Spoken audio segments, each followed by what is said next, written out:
The opinions expressed by the host and guests in this show are not necessarily the views of Children's Health Defense.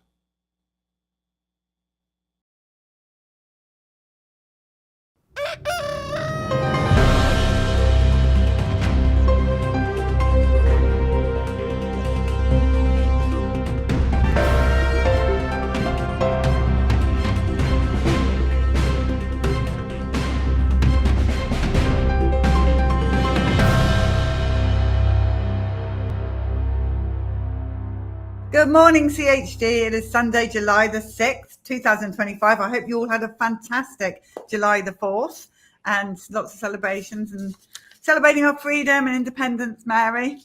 Yep, it's important. It's really important. Gotta have it.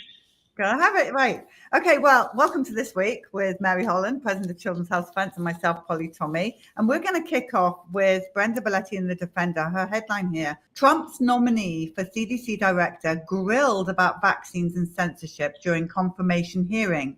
Suzanne Monarez, PhD, affirmed her belief that vaccines save lives and pledged to prioritize vaccine availability. She said mRNA vaccines are safe and with demonstrated efficacy, and that she was unaware of any confirmed scientific link between vaccines and autism. What, Mary? I know, and even worse, she didn't have an opinion about gain of function research in Wuhan. And as Rand Paul said, 10 books have been written on this, 15 million people died. It's kind of odd you don't have an opinion. I mean, it makes it sound like she was sleeping under a rock, Polly. So I was concerned, frankly, about after this hearing. I'm very concerned about this nomination. It hasn't gone to the Senate Health Committee yet to have a vote. She did not shine in that hearing. So who actually picked her? Trump? It says Trump's nominee, or wasn't Bobby? Well, well, remember that Bobby's choice was former Congressman Dave Weldon, and Dave Weldon had a confirmation hearing. Well, he didn't have a confirmation hearing. In fact, I was there when they canceled it at the last minute because Dave Weldon had spoken out vociferously that we have to look at the vaccine schedule, and there may well be a connection between vaccines and autism. So he was nixed. Susan Monarez has been the acting director of CDC. She had to step down when Bobby nominated her. She is Bobby's nominee. She's not a physician. She has a lot of expertise, having been the deputy director of ARPA-H, the sort of advanced research, with artificial intelligence and with data analysis. And those are characteristics that I know Bobby wants and needs in HHS right now. And I do know that she's been cooperating closely with, with the secretary's office. So, but I have to tell you that this was a very uninspiring confirmation hearing to me. Fierce Farmer and Defender have articles here. So Fierce Farmer, RFK Jr. brings in team to revolutionize the US vaccine injury compensation program.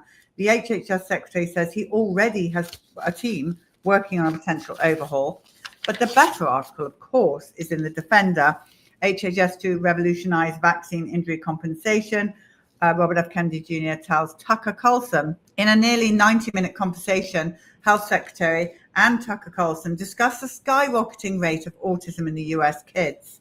Pharmaceutical ads on TV, the need for a truth commission to uncover who and what caused the COVID-19 pandemic, and plans to increase compensation for the vaccine injured.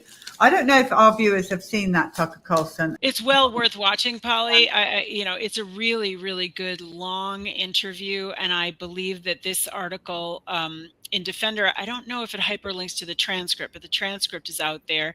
I don't know if you have to have a paid service to watch it, but it's a really good interview, and it's sort of, the Bobby Kennedy that we know. It's very informal and really talking about what he cares about and why he's trying to reform the injury compensation program, how he learned over 20 years ago about the connection between vaccines and autism, why the autism science that the CDC did was just bogus, and what he's trying to do about COVID. So I thought it was it was a really good interview. I highly recommend it. Yeah, and it really was. If you haven't seen it, viewers, it's a recent one, and it's back to the old Bobby we knew. Yeah, it's less than a week ago, Polly. Yeah. So if you're feeling dodgy in that area, go watch Right. that, and it reminds you that he's still thinking the same as you. Exactly. There's been so much criticism that, he's sort of lost the thread and he's not really on our side. And I think when you listen to that interview, that's a 90-minute interview, it sort of reaffirms for you, this guy's really fighting for us. And I think this is a good time to reiterate, as we do every single week, because still people are confused, that we don't work for HHS. Children's Health Defence does not work for Bobby. No. HHS. We are our own entity, so we can't control or have any say. No, we don't. Not only do we not control him, but he is now the government. We're a nonprofit. We're a charitable organization. We're educational. We're completely separate. We wish him well. He's our founder, and we need good people in the government to make these changes to all kinds of policies that are harming our kids. But we are not connected in any formal way at all. And I did a really great interview with Jessica Rose, and she put it really well. She was just like, first of all, she reminded everybody that we're in a better place than we ever have been before. No matter if you're unhappy about certain areas, we're still in a better place. And secondly, she said, we have no idea the pressure that he is under. He is fighting the biggest guns of the guns. Polly, let's be real.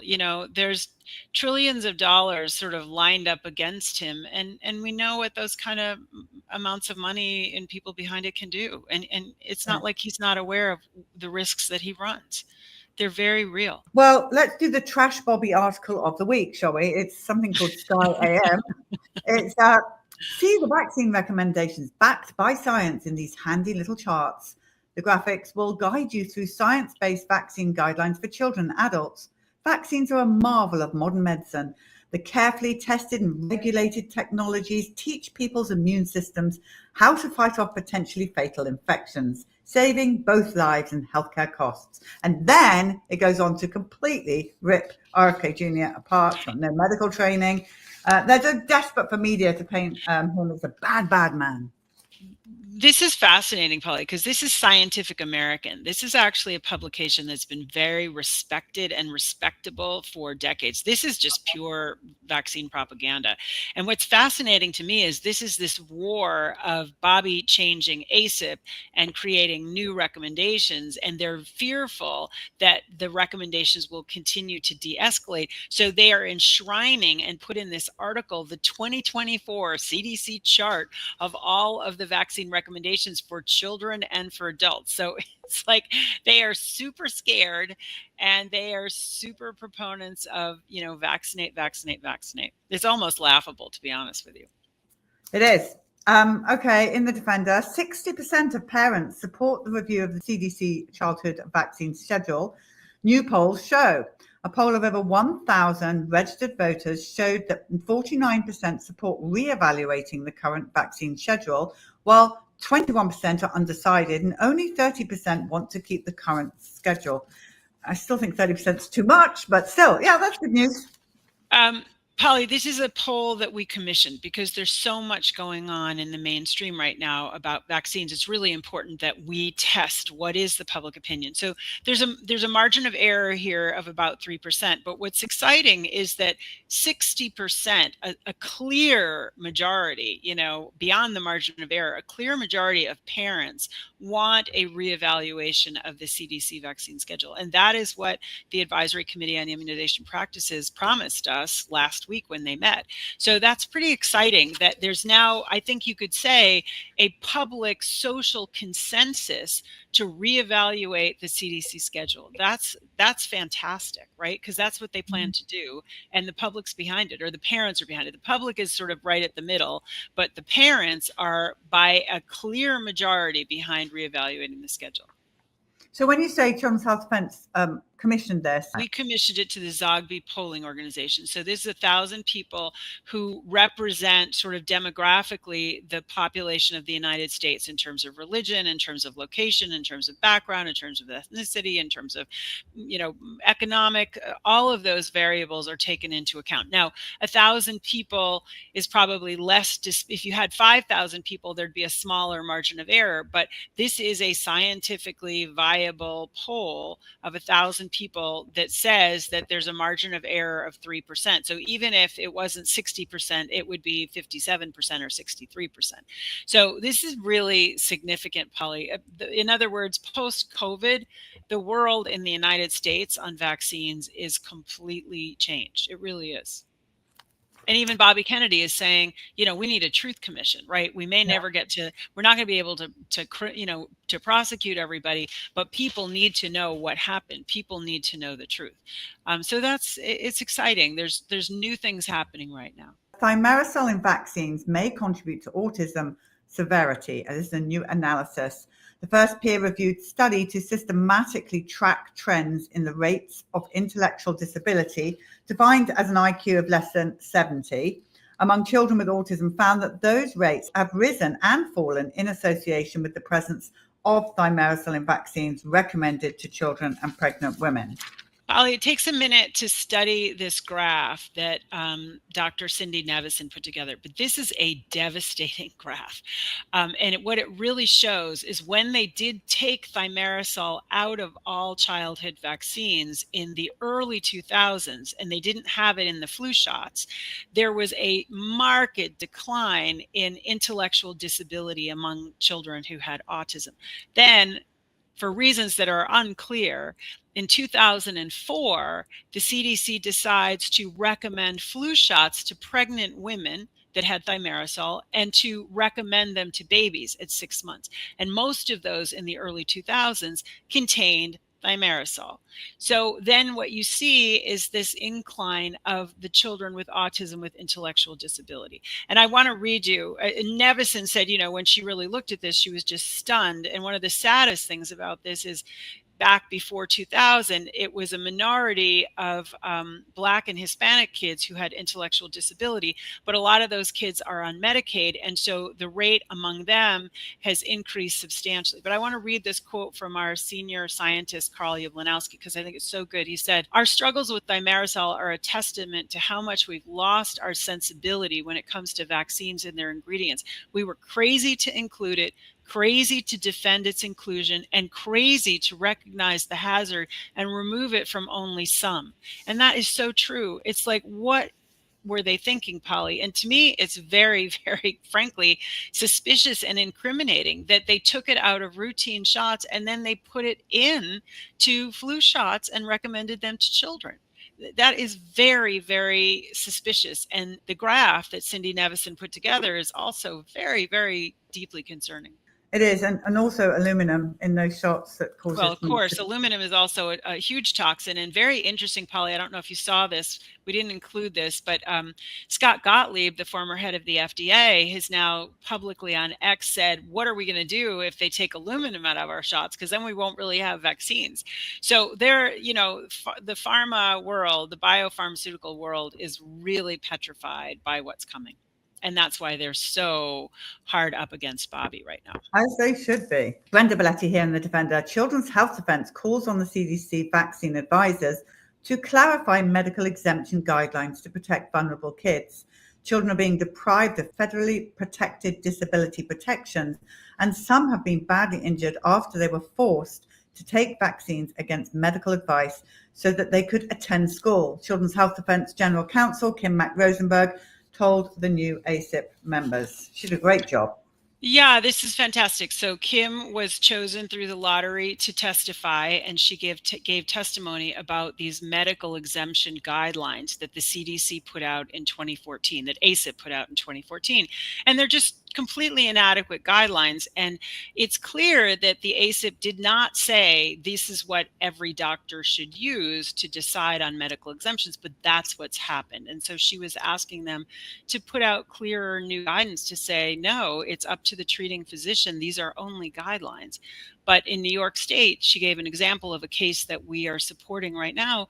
Here's a girl, a 16-year-old with 7 letters from physicians, and she can't get a medical exemption. I mean, that's just insane. It's just insane. Michael Nevadakis in The Defender. Study of 1.3 million women links COVID vaccine to pregnancy risk. The rate of successful conception, pregnancy leading to live birth 9 months later for women who received the COVID-19 vaccine was substantially lower than for unvaccinated women, according to a new peer-reviewed study. So this is a really important study. This is by 5 researchers in Europe. There's no one here from the United States. But it shows that after 2021, the pregnancies for vaccinated women were about 50% more likely to not end in a live, healthy birth than for unvaccinated women. So it's a huge distinction.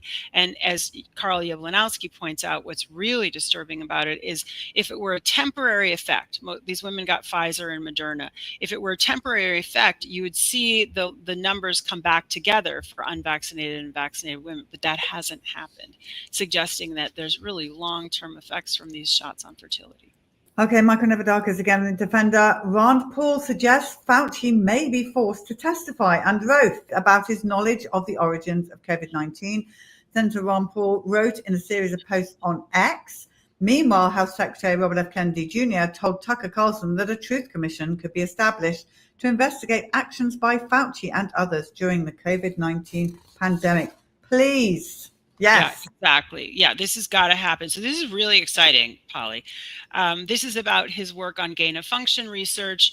And the pardon that President Biden granted him that goes all the way back to January 2014 will not prevent a lot. So our outside attorney, Rick Jaffe, explained that that pardon cannot prevent civil lawsuits, meaning brought by other people, not criminal suits, but for money damages.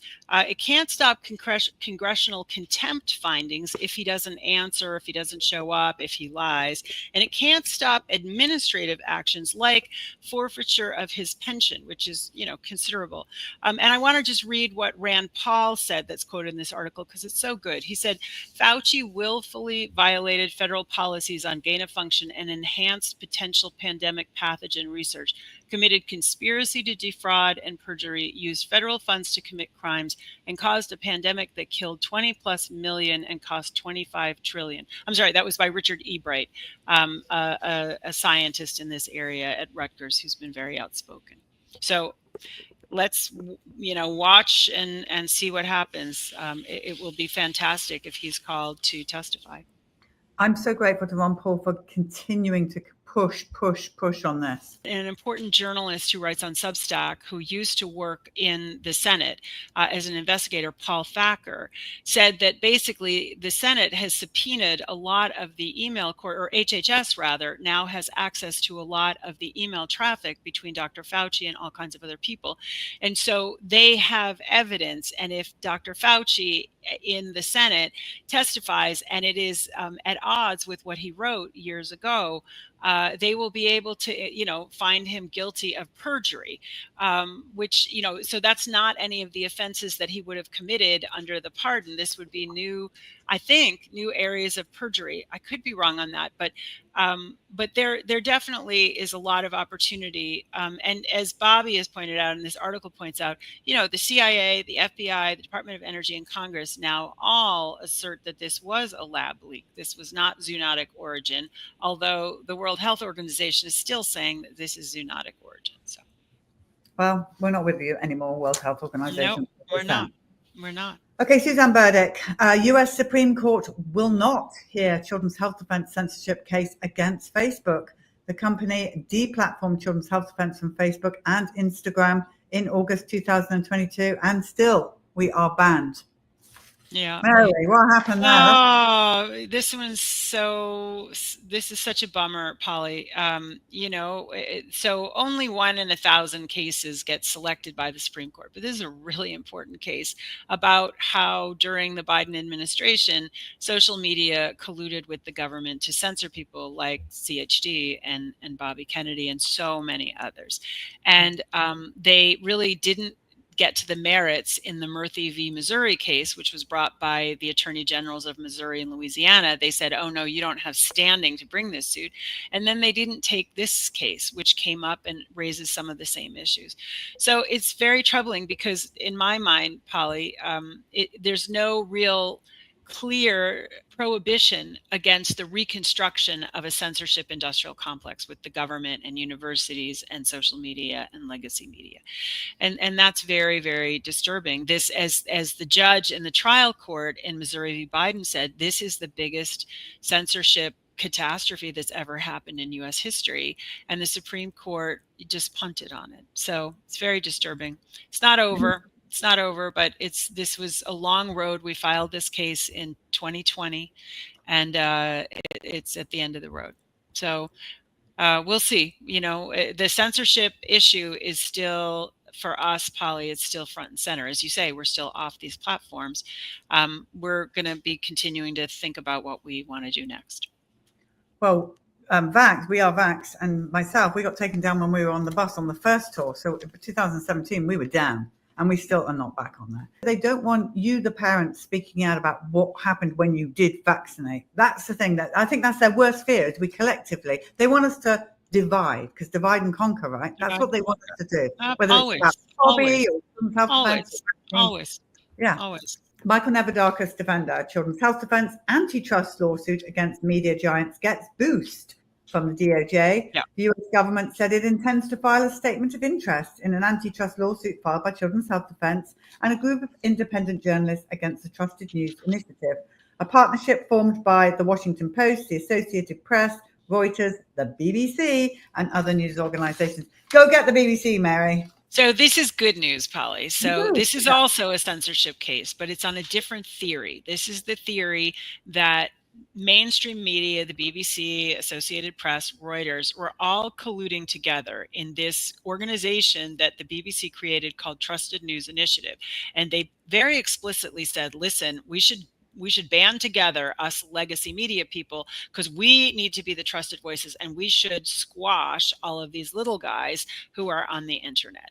And so we banded together with the little guys. We banded together with Trial Site News, Health Nut News, Gateway Pundit, Creative Destruction Media, and we sued the Trusted News Initiative. And this case has been wending its way through the courts for years, and we filed it in Texas. It got moved to Louisiana. It finally got moved to DC.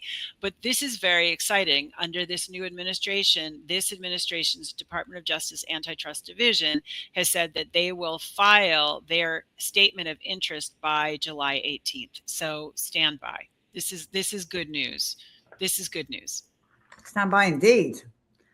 Suzanne Burdick, residents of Hawaii's Big Island passed law to keep cell towers away from homes and schools. Under the ordinance, the first of its kind in the state, new cell towers and antennae on Hawaii's Big Island must be at least 600 feet away from homes and schools.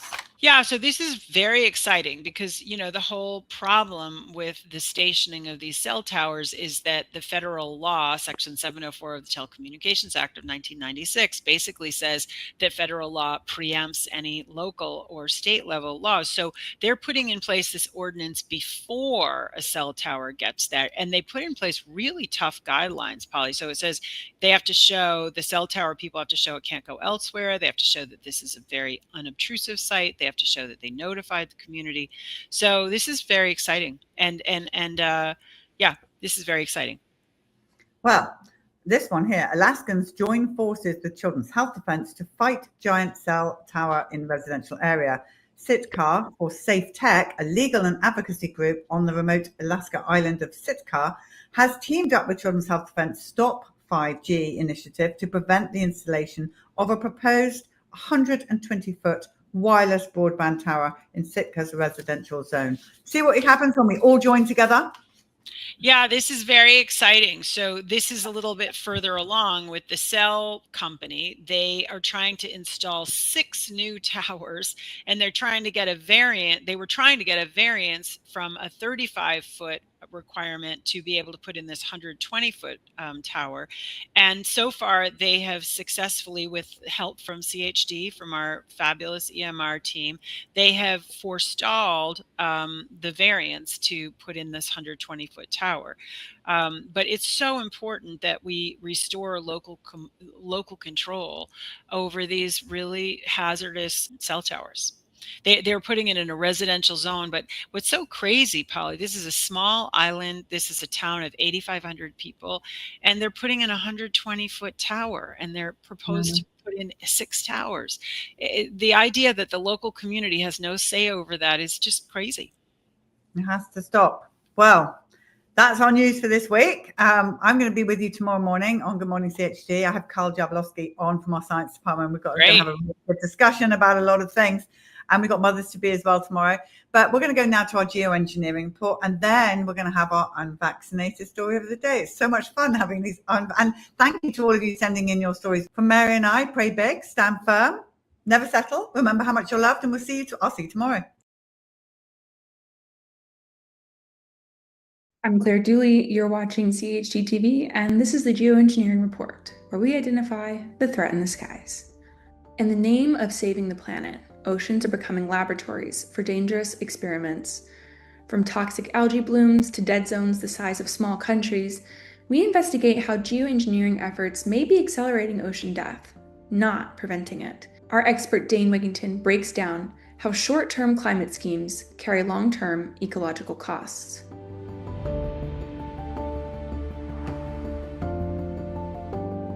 Let's talk about geoengineering over the oceans. What's the agenda there? What do you mean by over the oceans? What are they doing there? Many of the climate engineering elements, and we have published science study from some of the very few scientists that are willing to address this issue, that it appears coal fly ash, a toxic material, is being used as a base material for the climate engineering operations because they have lots of it. It has some of the constituents that they want to utilize for other forms of geoengineering over the oceans. It's called ocean fertilization, which means elements like iron, that's part of coal fly ash, it's part of the climate engineering solar radiation management dispersions. When that settles down to the sea surface, it spawns algae blooms, which take up some of the excess CO2 that's building up in the atmosphere. But at what cost? It kills that section of the ocean. It deoxygenates everything. And again, this is back to the pharmaceutical cure. Take this for that symptom. And by the way, it can cause this downstream list of consequences, including death. And I mean, it's mind-numbing. It's truly mind-numbing to what they will do to hide part of the problem at the cost of ensuring the planet's life support systems completely fail. So ocean iron fertilization, again, that is a form of geoengineering, another extremely devastating, damaging form. And what do we have around the globe right now? Dead zones in the ocean everywhere. Over 500 dead zones. The oceans are dying by the day. We have dead zones in the Gulf of Mexico as big as 10,000 square miles. That means there are hypoxic or anoxic zones, low or no oxygen. The oceans are superheating, by the way, as well. And here's a real bottom line factor that few people even begin to try to understand. The planet's cloud making processes are breaking down, and climate engineering is core to that. Doesn't mean we don't have deluges in places, but for example, in Northern California, where I'm at, Polly, we're seeing a fraction of the normal cooling cumulus clouds that we would see. You know, the white puffy clouds, Polly, when they float in front of the sun, you do feel an instant cool down because it really blocks the sun. We're seeing a fraction of those clouds, and we know climate engineering particulates dissipate those clouds. We know the frequency transmissions do the same. If the planet loses its cloud making processes or diminishes those processes, climate engineering diminishes those processes, we're done. We're done. The planet is superheating right now. And again, that can't be hidden for much longer. What is SRM? Solar radiation management. That's the same operations we're talking about here. And again, they use acronyms for all these. It's just simply masking weather warfare, but they can and are, again, temporarily and toxically cooling large regions down. And that tends to confuse and divide the population as to the true state of damage done. But of course they're engaged in these operations. Again, any notion that they're not is, I mean, Polly, doesn't it puzzle you that this is so visible in our skies and so many people want to pretend it's just, quote, condensation? Yeah, I mean, I hope that most people watching this are above that. But yes, we do hear it even in our movement. We encourage people to just look at the mechanics of this as well. And we've been over this before, but this is important to remember. All commercial carriers and all military tankers are equipped with what's known as a high bypass turbofan jet engine. It's a jet-powered fan. 90% of the air that moves through that is not combusted. So by design, that engine is nearly incapable of producing a, quote, condensation trail.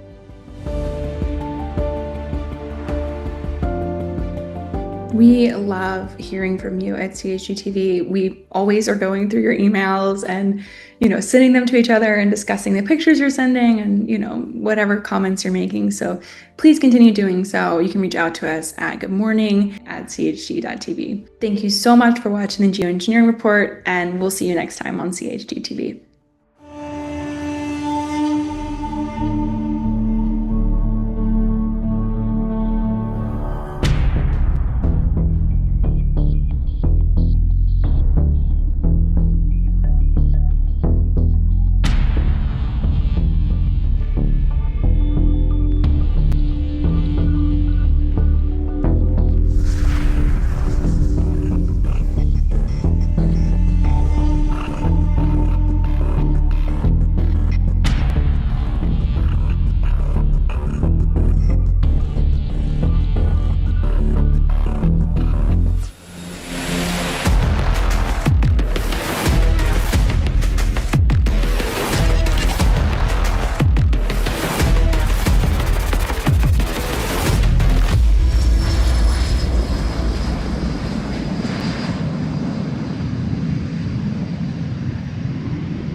Perhaps the greatest lie ever perpetrated on populations all over the world is the condensation trail lie.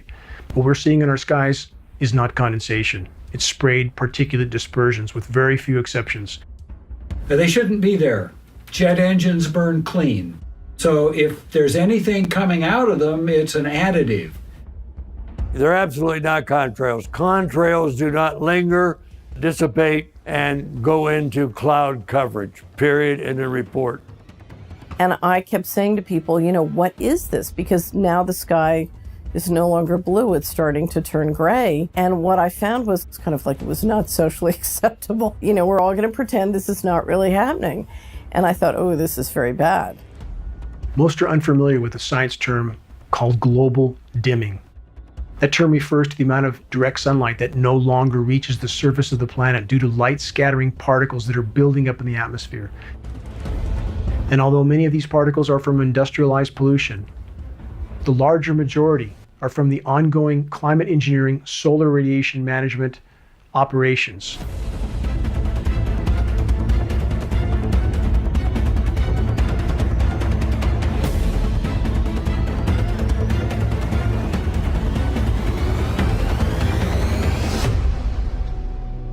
This engine, a high bypass turbofan jet engine, this is the engine that is on all military tankers and all commercial carriers, is in essence a jet-powered fan.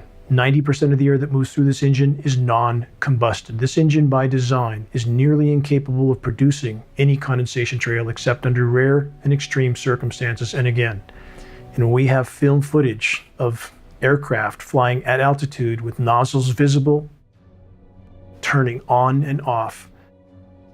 That is the end of the argument. Since even before man could fly, there was an effort to try to modify the weather. We have weather modification patents going back 100 years plus.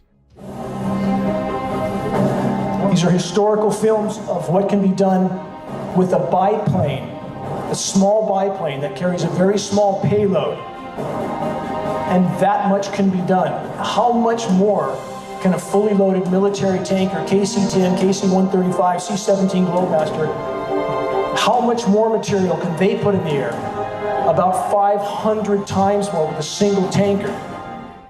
In regard to the condensation trail narrative, many refer back to the trails left by World War II bombers as proof that we are only seeing condensation trails in our skies. But geoengineeringwatch.org found on military archives film footage, which we posted, of World War II B-17s at altitude turning off a sprayed dispersion.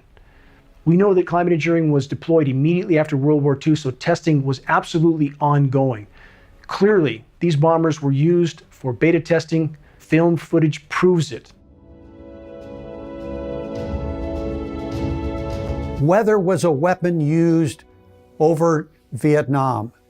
Would you expect that to be then deleted from the availability? No. To continue to expand the scientific aspects of it, to have it available in your portfolio of weapons would be a natural process. Therefore, should you expect that it is available on demand to have the ability to modify weather? Absolutely, within this country and others. Climate engineering is the crown jewel of the military-industrial complex. Climate engineering has been used to destabilize and topple nations all over the globe, facilitating military occupations by hostile countries like the US. We know that some of these countries are having their precipitation cut off because they have stated so on the floor of the UN, like the president of Iran stating emphatically that NATO weather modification programs were cutting off the precipitation to Iran, but US media never covered it. We have an economic model operating globally, which is operating based on covert force. And I have very serious questions after watching the financial patterns as to whether that financial force or that force includes weather warfare. People were coming to me, telling me about this. So because of that, I went to the government in Ottawa under Freedom of Information. There was a 40-page report, of which half the pages were completely blank, and the other half had a lot of blank outs. But there was sufficient information to tell me that, yeah, they're aware. They call it geoengineering. One of the big problems is that when we find some new technology, we get all excited by it, by the potential benefits of that technology, and often implement it and use the technology before we have any idea of the negative effects. Shouldn't it be considered that every breath we take is laden with highly toxic particles that are wreaking havoc in our own bodies? Particles that aren't being reported by any air quality testing systems. Any official air quality testing are looking for PM10 or PM2.5, 2.5 microns at best. The climate engineering nanoparticulates are exponentially smaller. They go virtually unreported. These nanomaterials generate reactive oxygen species in biological materials, damage tissue, lead to advanced aging, cause cancer, causative agents of dementia. So, yeah, we might think that we're doing something positive for humanity to save our species, but we're also poisoning ourselves.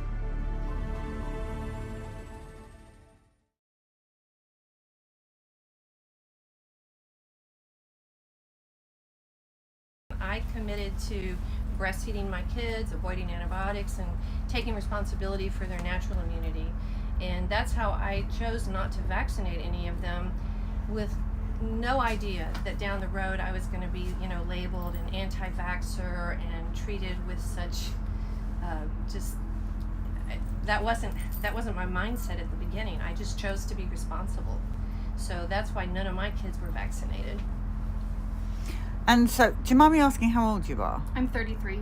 Okay, so you're 33 and you've had no vaccines. Correct. What's your health like? Pretty good. I'm not on any prescription medications. Our car is yucky. We have a dirty car. Who's yucky? The car. Oh, yeah, okay. We just got back from vacation, so it is messy. I have no chronic health conditions.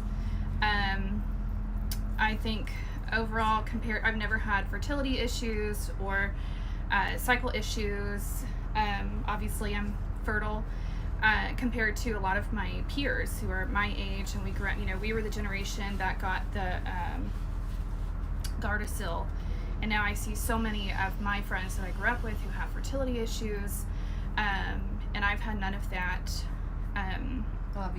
Obviously, and I think overall, I'm significantly healthier than my peers. And then, so you go. So you obviously, is it the same father for all these children? Yes. Okay, and is he on board with all of this? He absolutely is. How do you find that? We trained him. I got very lucky. I acknowledge that he started off with a healthy distrust of the government, and when we started talking about having children, it was very easy for me to say, by the way, I never had a vaccine, and that's how I plan to raise our children, and I hope you're on board with that, because that's that. And he was like, okay, well, let's talk about it, because he received the full childhood schedule, you know, for our generation twice, because his mother was an EMT. She was very pro medical system, and when he was a young teenager, their house burned down and all of their medical records went with it, and he needed to have vaccines for school, and she said, well, let's go get them all again. And so he did, and he just was, it was easy when we were young and married and starting to have kids to say, I'm not comfortable with that. So the pro-vaccine mother-in-law, how is she now? Deceased. She passed, she had cancer, and she died several years ago now. But I do know that it would have been a point of contention with her, I'm very sure. So. I mean, I hate to say this, people listening, but you have to be careful who you marry. Absolutely. I agree. I worry for my own children. I pray for my own children constantly, and there are a lot of jokes I know on in Facebook groups and stuff about we need to go back to planned marriages and arranged marriages because I would love for my kids. I worry so much that my daughters in particular will have a hard time finding men who are that strong-willed. I was like my fortunate husband. that her dad went along with. I mean, he was listening and was interested in learning back when we were having our kids, and so he became a big supporter. He was a big supporter of breastfeeding as well. I think he was really proud of me for taking the time to learn and having an opinion about it myself. Now, what about the health of these children? Because the CDC say that basically your children should be either. Oh, they're walking cesspots, right? Yeah, But no, my kids are incredibly healthy. They're incredibly healthy. Any sickness that we do get, I treat it at home. I treat it naturally as much as I can. They don't go to pediatricians. 2 of them were born at home. My younger 2 were born at home. My older 2 were born at a birth center with midwives who were not outspokenly, against vaccines, but they were very supportive of decisions that I made for me and for my children. And even my oldest was born when erythromycin was still mandated by the state, and it was illegal in Texas to not put the eye group on, and we just didn't do that. They just checked the little box. But now, currently, no chronic health issues. Their immune systems are just phenomenal. They play outside all the time. They're always barefoot. These shoes, they're wearing shoes now, but it's going to be short-lived, I'm sure. Yeah. You should get some video of her doing cartwheels for you. She does them everywhere. I've done 30 cartwheels before. All in a go, 30 one after the other. I did also. I did. Let's do one at a time. Let's start with you. Come on, tell us all about you. No, you don't talk. No, she don't want to talk.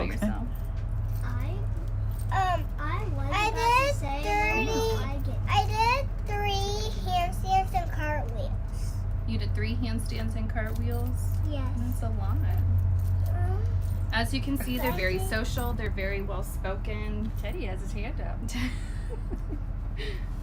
What do you want to say, Teddy? He's a little wild. And what you were trying to say something? What were you trying to say? Scotty? When I was a baby, my mom used to call me the mountain goat because I climbed everything I saw.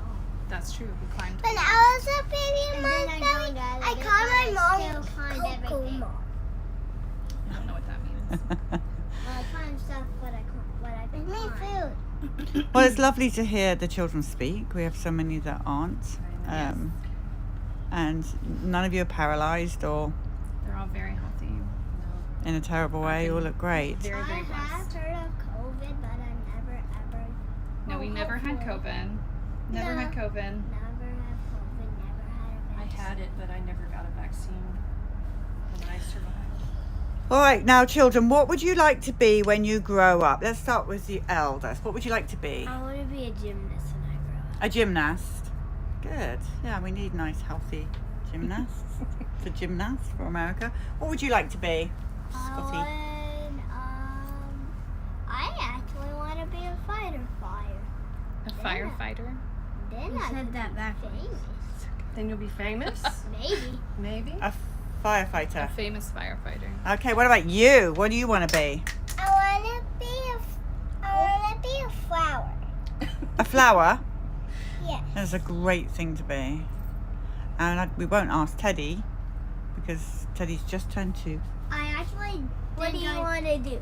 I think I know what he's going to be. What's he going to be? He probably is going to be he's going to be a tiger. He loves cars. That's why I play this game called Hot Wheels Unlimited a lot. He calls cars vrums. He calls cars vrums. So he loves cars. Well, what a wonderful family you are. Well done for being on this track. Thank you. And are you afraid of measles or mumps or rubella or No. chickenpox or whatever? In fact, if we could get measles and chickenpox, Or definitely not. knocked out those childhood. I had chickenpox when I was a kid. Yeah, Dad and Mom was kids together.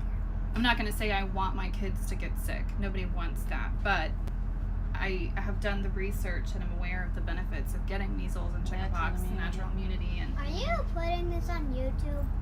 No, YouTube don't like us very much, apparently, so they won't let us go on there. We're on Twitter or X or whatever you want to call it, whatever that means. My kids were always very healthy, and we had, ear infections out of 4 kids, less than a handful the whole time, and my midwife taught me to use garlic oil in their ears for that, and we did quite well. So I was never concerned about them getting sick. When my sister's kids, one of them came down with chickenpox right at Thanksgiving, and she offered to just stay home. And I said, no, mine haven't had it yet. Bring them on down. And so it went through all 4 of mine. So back in the days of chickenpox parties, before they were frowned upon. One thing I did want to add, that one friend at church who I really didn't know very well was the one who handed me the Bradley book. And I have given away lots of books in the last years. I spent a good bit of time training to work with non-speaking autistics to do spelling to communicate. And I built up a library, and I've given away so many books about autism and about vaccines. And it's easy to feel like you're afraid to tell someone something or give someone something because you don't want to offend them. But that one gesture changed my life, and changed the lives of my kids, and changed the lives of my grandkids. Just because one person saw the need and gave me a book.